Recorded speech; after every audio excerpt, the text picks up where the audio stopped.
This is SpaceTime, Series 26, Episode 70. Coming up on SpaceTime, rewriting the textbooks on the mysteries of fast radio bursts. New insights show how the early universe quite literally crackled with bursts of star formation. And fresh claims the American government possesses intact and partially intact alien spacecraft. But where's the proof? All that and more coming up on SpaceTime. Welcome to SpaceTime with Stuart Gary.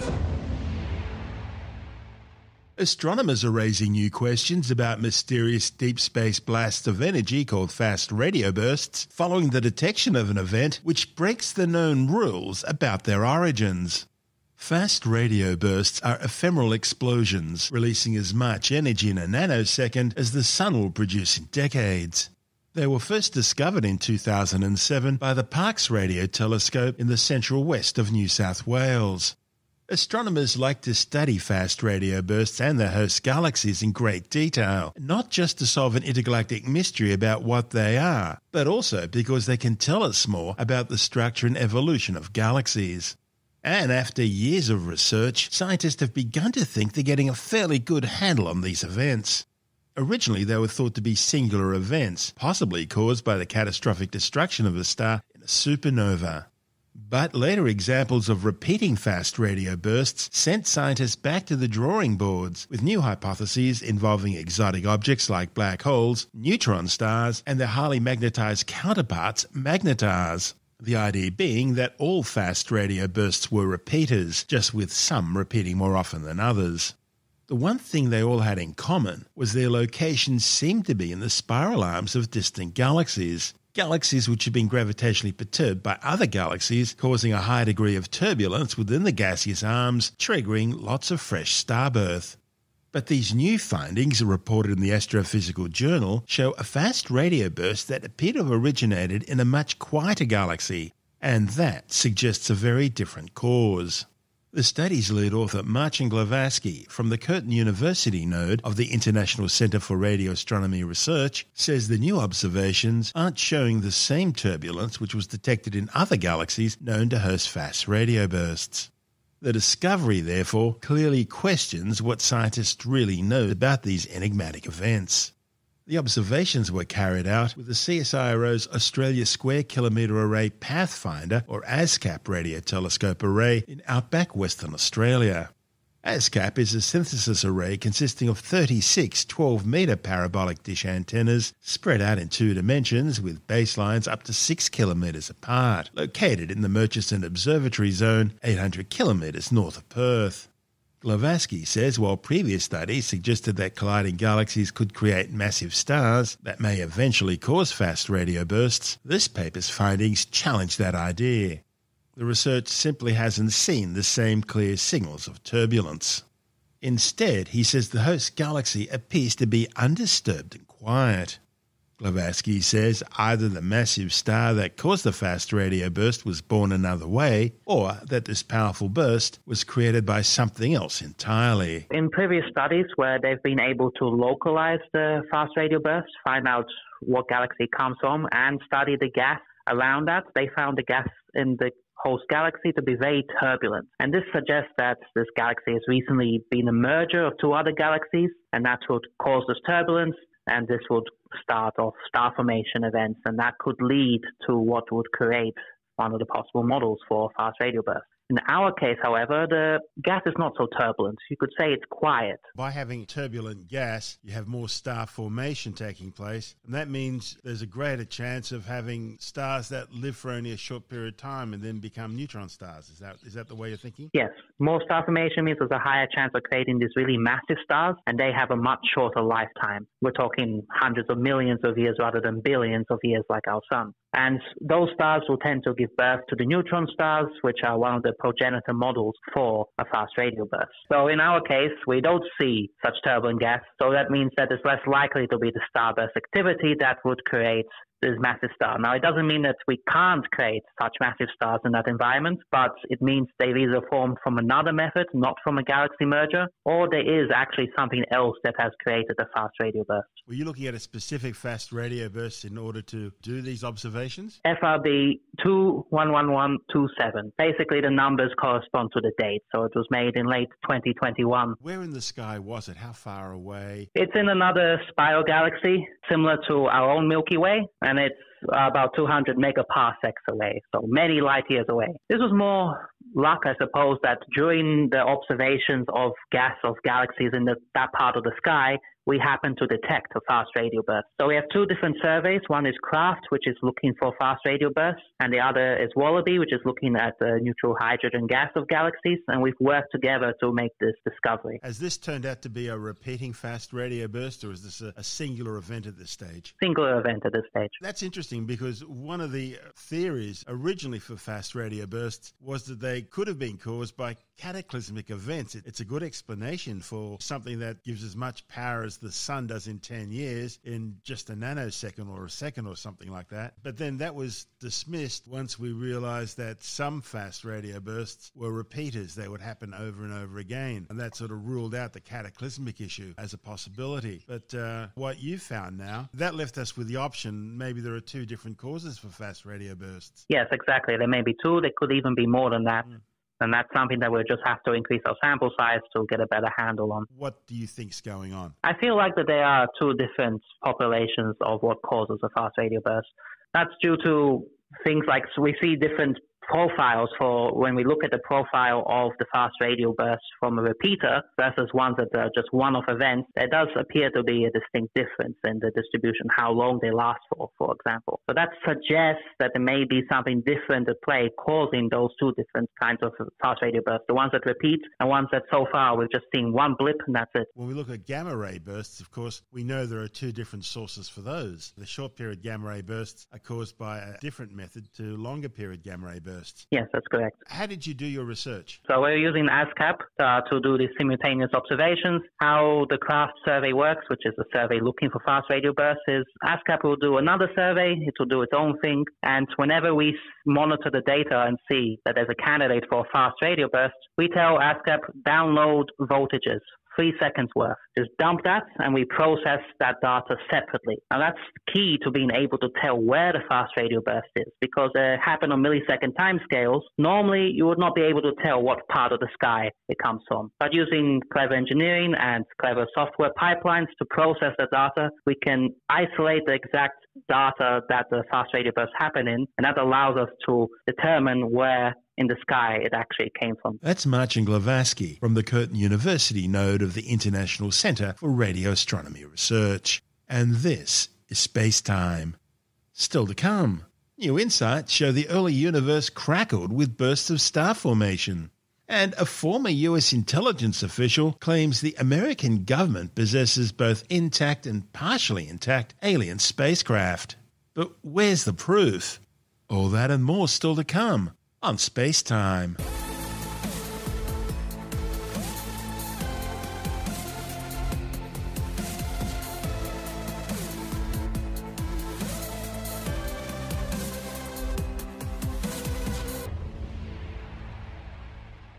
Among the most fundamental questions in astronomy is how did the first stars and galaxies form? And NASA's James Webb Space Telescope is now providing new insights into this question. One of the largest programs in Webb's first year of science is the JWST Advanced Deep Extragalactic Survey, or JADES, which is devoting some 32 days of telescope time to uncover and characterize faint distant galaxies. Now, while this data is still coming in, we can say JADES has already discovered hundreds of galaxies that existed at a time when the universe was less than 600 million years old, raising questions about how galaxies could be so well formed so early in the history of the cosmos. Astronomers have also identified galaxies sparkling with a multitude of young hot stars. JADES will answer a lot of questions, like how did the earliest galaxies assemble themselves? How fast did they start forming stars? And why do some galaxies stop making stars? Ryan Ensley from the University of Texas at Austin is leading an investigation into galaxies that existed between 500 and 850 million years after the Big Bang. This was a critical time in the evolution of the universe, known as the Epoch of Reionization. See, for hundreds of millions of years after the Big Bang, the universe was filled with gaseous fog, making it opaque. However, by 1 billion years after the Big Bang, that fog had cleared and the universe had become transparent, the way we see it today. The process which caused that is known as reionization. Scientists have debated whether active supermassive black holes or galaxies full of hot young stars were the primary cause of reionization.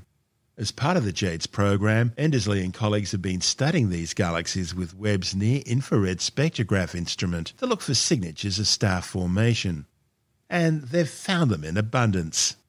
Endersley says almost every single galaxy they've looked at shows unusually strong emission line signatures indicating intense recent star formation. In fact, it would seem these early galaxies were all very good at creating hot, massive stars. And it's these bright, massive stars which pumped out torrents of ultraviolet radiation. That radiation transformed the surrounding gas from opaque to transparent by ionizing the hydrogen atoms by removing electrons from their nuclei. And since these early galaxies had such large populations of hot, massive stars, they may have been the main driver for ionization. The later reuniting of the electrons and their nuclei produces distinctively strong emission lines. Endersley and colleagues also found evidence that these young galaxies underwent periods of rapid star formation interspersed with quiet periods where fewer stars were formed. These fits and starts may have occurred as galaxies captured clumps of the gaseous raw material needed to form stars. Alternatively, since massive stars use up their fuel supplies very quickly and then explode, usually living for only a few million years at most, compared to the 12 billion year expected lifespan of our Sun, they may have injected energy into the surrounding environment periodically, preventing gas from condensing to form new stars. Another element of the JADES program involves the search for the very earliest galaxies that existed when the universe was less than 400 million years old. That's some 13.4 billion years ago. By studying these embryonic galaxies, astronomers can explore how star formation in the early years after the Big Bang was very different from what's seen in current times. The light from faraway galaxies is stretched to longer wavelengths and redder colours by the expansion of the universe. It's a phenomenon astronomers refer to as redshift. By measuring a galaxy's redshift, astronomers can learn how far away it is and therefore when it existed in the early cosmos. Before the Webb Space Telescope, there were only a dozen or so galaxies observed above a redshift of 8, a time when the universe was less than 650 million years old. But JADES has now uncovered nearly 1,000 of these extremely distant galaxies. The gold standard for determining redshift involves looking at a galaxy's spectra, which measures its brightness at a myriad of closely spaced wavelengths. But a good approximation can be determined by simply taking photos of a galaxy using filters that each cover a very narrow waveband of colours in order to get a handful of brightness measurements. Using this method, astronomers can determine estimates for the distances to many thousands of galaxies at once. Kevin Hainland from the University of Arizona in Tucson and colleagues used Webb's near-infrared camera instrument to obtain these measurements known as photometric redshifts.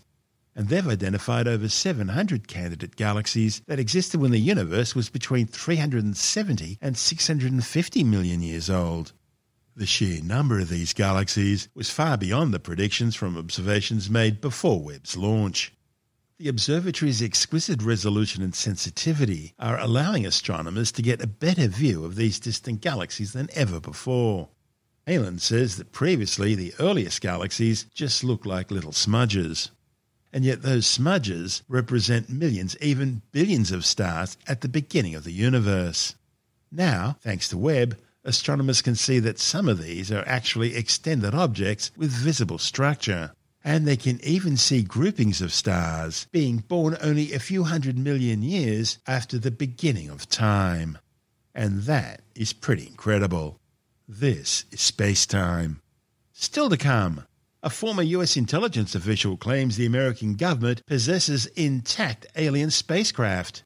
But where's the proof? And later in the science report, Australia's Bureau of Meteorology has issued a formal El Niño alert. All that and more still to come on SpaceTime.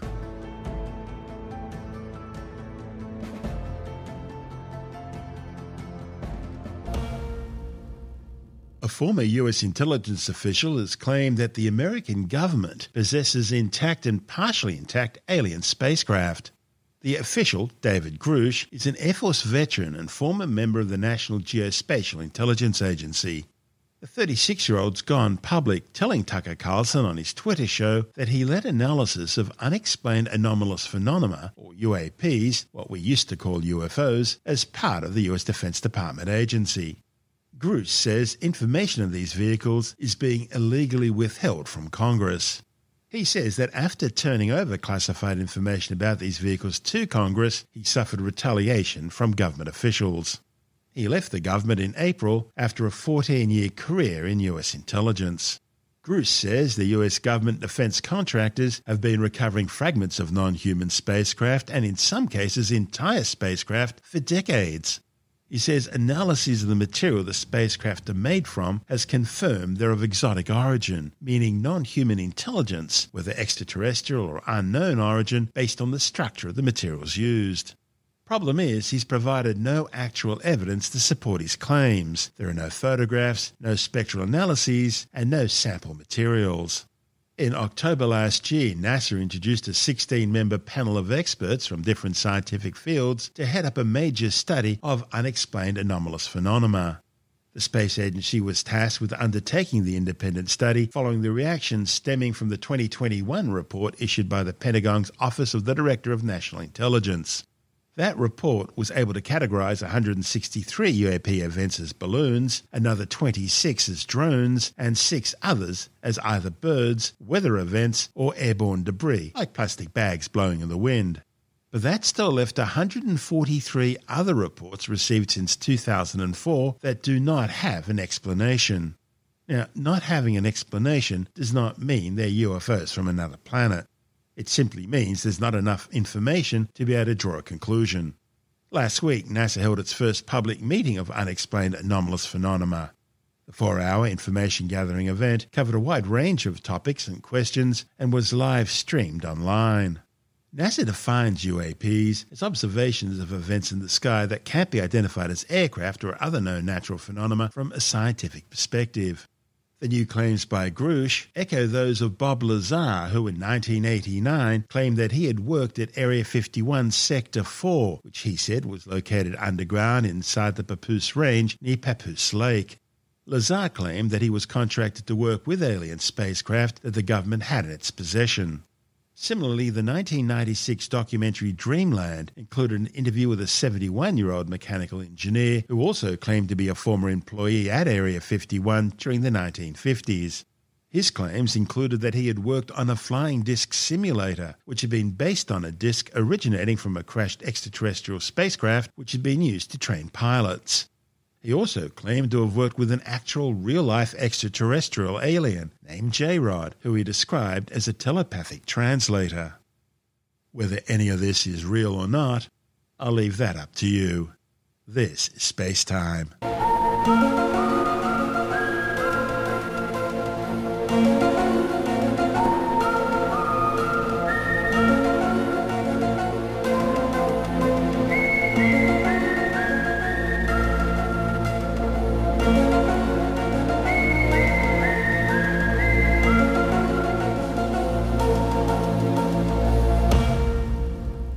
Time now to take a brief look at some of the other stories making news in science this week with the Science Report.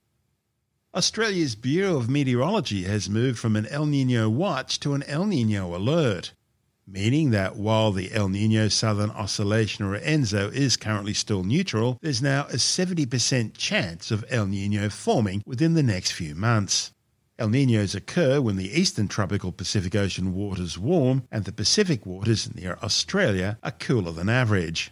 And these conditions have now developed, but the pattern needs to persist for several more weeks before an El Niño can be declared. The Bureau says oceanic ENSO indicators have warmed to El Niño thresholds.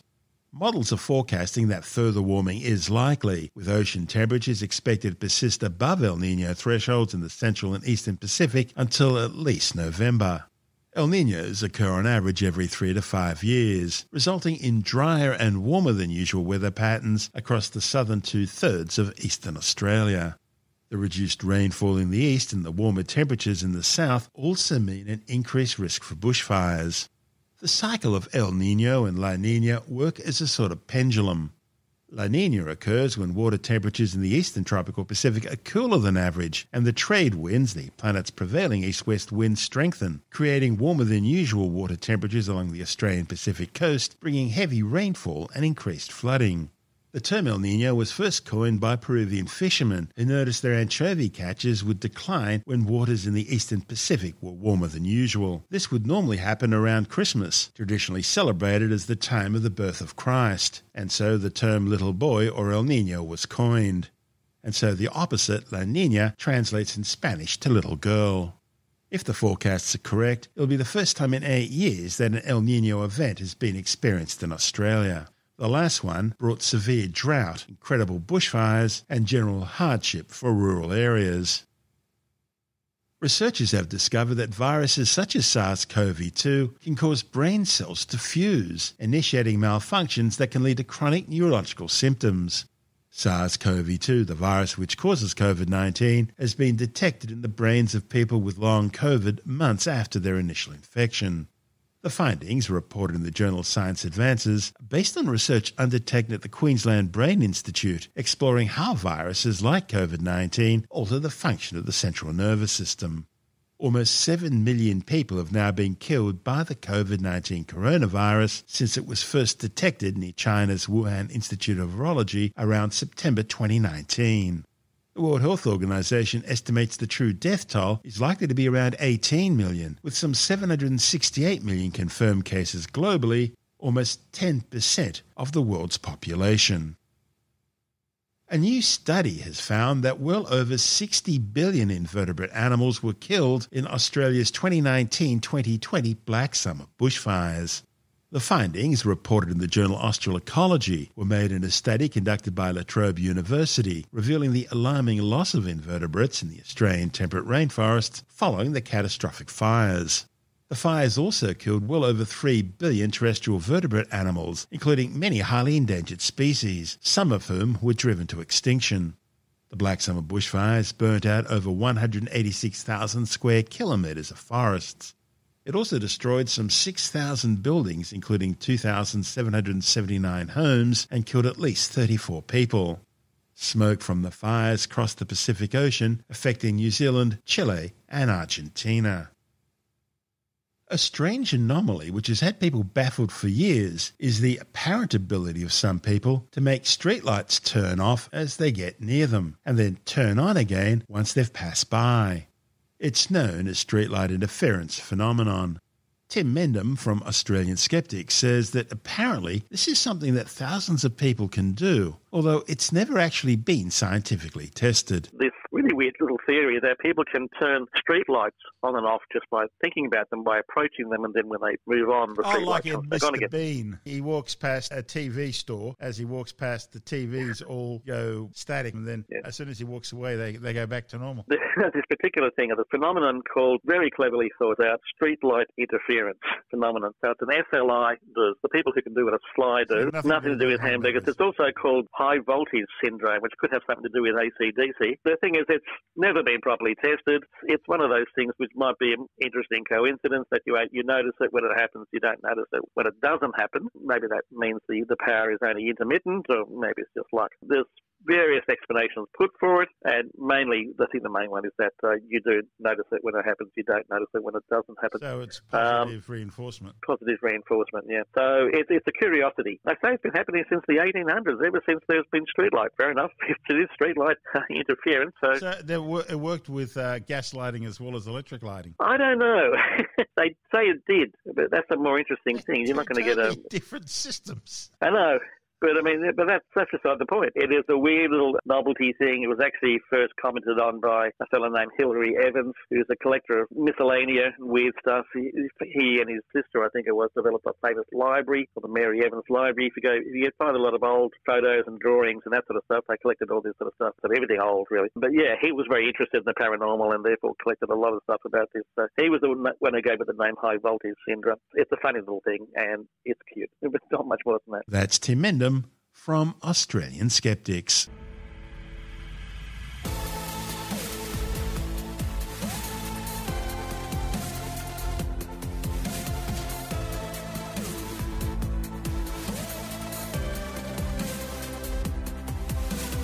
And that's the show for now. SpaceTime is available every Monday, Wednesday and Friday through Apple Podcasts, iTunes, Stitcher, Google Podcast, Pocket Casts, Spotify, Acast, Amazon Music, Bytes.com, SoundCloud, YouTube, your favourite podcast download provider, and from spacetimewithstuartgary.com. SpaceTime's also broadcast through the National Science Foundation on Science Zone Radio and on both iHeartRadio and TuneIn Radio. And you can help to support our show by visiting the SpaceTime store for a range of promotional merchandising goodies, or by becoming a SpaceTime patron, which gives you access to triple-episode commercial-free versions of the show, as well as lots of bonus audio content which doesn't go to air, access to our exclusive Facebook group, and other rewards. Just go to spacetimewithstuartgary.com for full details. And if you want more SpaceTime, please check out our blog, where you'll find all the stuff we couldn't fit in the show, as well as heaps of images, news stories, loads of videos, and things on the web I find interesting or amusing.